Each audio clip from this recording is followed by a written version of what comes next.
আসসালামু আলাইকুম। পঞ্চম শ্রেণীর শিক্ষার্থী বন্ধুরা, পৃষ্ঠা নাম্বার ১১ ভাগ করে আলোচনা করছি। দাগ নাম্বার ৩ আছে ১৭৯ ভাগ ৪৫৯২।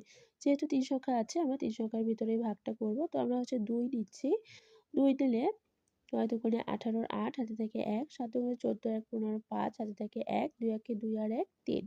তো এবার বিয়োগ করব। ৯ থেকে ৮ বাদ দিলে থাকে হচ্ছে ১, ৫ থেকে ০ আর ৪ থেকে ৩ বাদ দিলে থাকে ১। তো এবার ২ টা নামিয়ে নিচ্ছি। ২ নামানোর পরে এবার আমরা একটা আনুমানিক সংখ্যা ধরে নিব যে এখানে ১০ এর ভিতর কত যায়?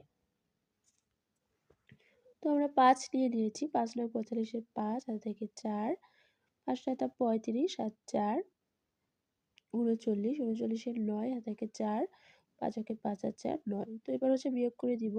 উপর সংখ্যাটা ছোট মনে মনে একটা ১ ধরবো। ১২, ১২ থেকে ৫ বাদ দিলে থাকে ৭।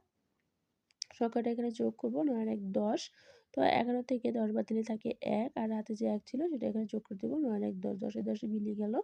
তো এক্ষেত্রে আমরা ভাগশেষ পেয়ে যাচ্ছি ১৭ আর ভাগফল হচ্ছে ২৫।